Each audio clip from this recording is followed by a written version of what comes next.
ब्रह्मांड में हजारों देश, जंगलों और अलग अलग संस्कृति है। आप इस दुनिया में कहीं भी जाओगे वहाँ कुदरत आपको अलग अलग संस्कृति का आभास कराएगी। और भारत एक ऐसा महान देश है जहाँ पूर्व समय से ही हर एक संस्कृति ने अपनी अलग अलग पहचान और कला दी है।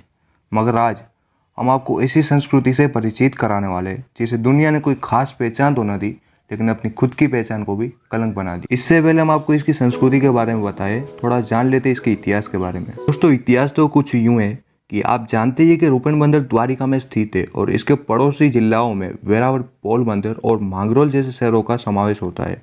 और कॉमन सी बात है कि इनका समुद्र और द्वारिका समुद्र एक दूसरे से जुड़ता ही होगा। उस समय दौरान बहुत से मछुआरे अलग अलग शहरों में रहते थे और उनमें से कई सारे रूरल एरियाज में भी रहकर माछीमारी करते थे। वेरावल में समंदर का बहाव कुछ ज़्यादा हो जाने के कारण वहाँ से एक आदमी यहाँ आए और सब जान पड़ताल करने के बाद फिर से अपने वतन यानी कि जालेसर गए और वहाँ से थोड़े थोड़े लोग करके सारे स्थानीय लोगों को यहाँ ले आए और उनका नाम था गफूर सिद्दी इस्पानी। इसी दौरान अलग अलग गाँव से और शहरों से माछीमारों को बुलाया गया और इन सब के मिलन से निर्माण हुआ रूपेण बंदर। दोस्तों, ये तो हो गया इसका इतिहास। चलिए अब हम जान लेते हैं इसकी संस्कृति के बारे में। दोस्तों, हम बात करने वाले द्वारिका शहर से 2 किलोमीटर दूर बसे रूपेण बंदर की, जहाँ सिर्फ और सिर्फ एक ही संस्कृति है जिसके हम आगे आपको बात करने वाले हैं। रूपेण के लोगों का सिर्फ एक ही मुख्य कारोबार है और वह है माछीमारी। ये लोग हर दिन अपनी नाव लेके समुद्र में जाते और कुछ मछली मिलती है उसे बेच के अपना गुजरान चलाते। और यहाँ पे 75% से ज़्यादा लोग ऐसे हैं जिनके पास अपनी खुद की नाव भी नहीं है। इससे होता ही है कि बहुत से लोग बारिश के मौसम में बिना खाए भी सो जाते हैं, जो कि यहाँ के लोगों के लिए बिल्कुल आम बात है। चले, तो ये तो हो गई प्रोफेशन की बात, लेकिन दोस्तों क्या आप जानते हैं इन्हें एक सी ट्रिप करने में कितना खर्चा लगता है? तो आइए आपको इस वीडियो के द्वारा पता लगाते हैं। दोस्तों, अब हम आपको थोड़ा सा डीप में लेके चलेंगे।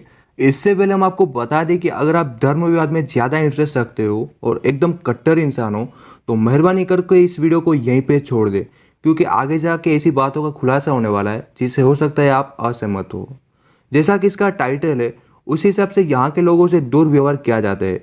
ये लोग द्वारिका में सबसे ज़्यादा पेट्रोल परचेस करते हैं। क्या हुआ, विश्वास नहीं हो रहा?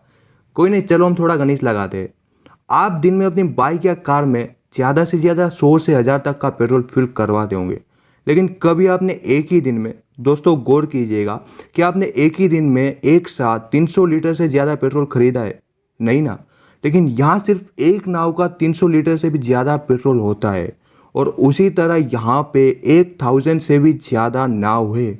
और यहाँ के लोगों की माने तो 2019 में द्वारिका के पेट्रोल पंप से 3.5 करोड़ से भी ज़्यादा का पेट्रोल खरीदा गया था, जो कि अपने आप में बहुत ही बड़ी बात होती है। एक नामचीन गुजराती अखबार दिव्य भास्कर के एक आर्टिकल की माने तो उसमें साफ साफ लिखा गया है कि 2012 की साल में रूपेण बंदर से, यहाँ से सिर्फ एक बंदर की बात कर रहे हैं दोस्तों, हम पूरे शहर की बात नहीं कर रहे।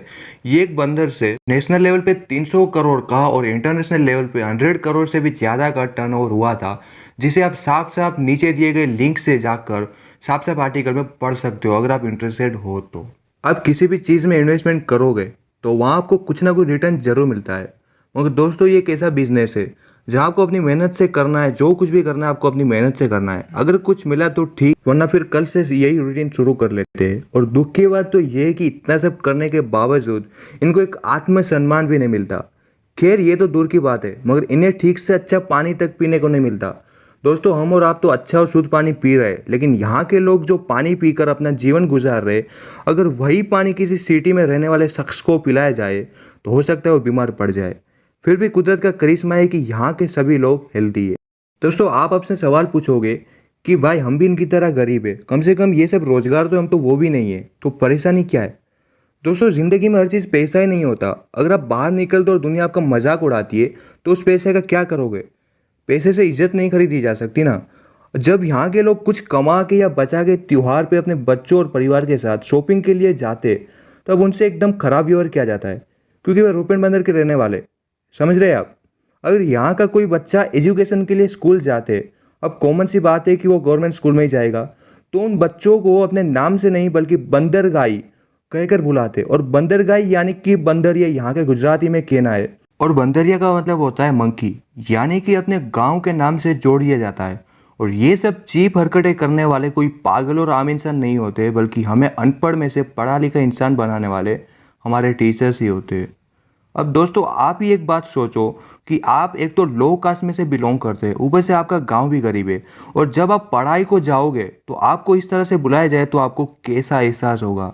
दोस्तों ये डॉक्यूमेंट्री बनाने का खास मकसद ही यही है कि इन सबको अपनी खुद की इज्जत मिल सके।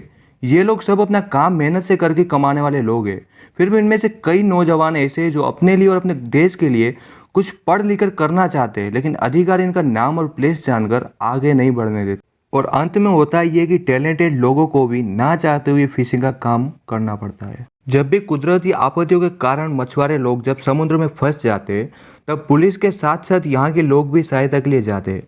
और दोस्तों बात को गौर से सुनना, हमने ये कहा कि पुलिस के साथ जाती है, हम यहाँ किसी की बुराई नहीं कर रहे। अब दोस्तों ये वीडियो को आप गौर से देखिएगा, आपको इस वीडियो में एक बोट दिख रही होगी। ये बोट का पॉइंट कुछ यूं है कि जब भी किसी नाविक की नाव या बोट समुद्र के बहाव के कारण टकरा कर किनारे पे आके फंस जाती है, तब उसे फिर से निकालना बड़ा ही मुश्किल होता है। और अगर कैसे भी करके निकाल लिया जाए तो फिर ये किसी काम की नहीं रहती, जिसे आप अगले वीडियो में देख सकते हो।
ये एकमात्र ऐसा बंदरगाह है जहाँ हर अलग अलग शहर के मछुआरे आते हैं और अपना गुजरान चलाते हैं। और ख़ास बात यह है कि यहाँ कोई भी प्रतिबंध नहीं है, वरना आप किसी भी बंदरगाह पे जाए और आपको वहाँ पे फिशिंग करने की अनुमति नहीं दी जाती। इनकी संस्कृति और काम को व्यक्त करते कुछ वीडियो आपको दिखाना चाहेंगे, जिन्हें आप देखिए।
दोस्तों, इस वीडियो में हमने एक संस्कृति को बारीकी से समझाने की कोशिश की है, जिसमें हमने इनके काम और काम करने के तरीकों को दिखाया है।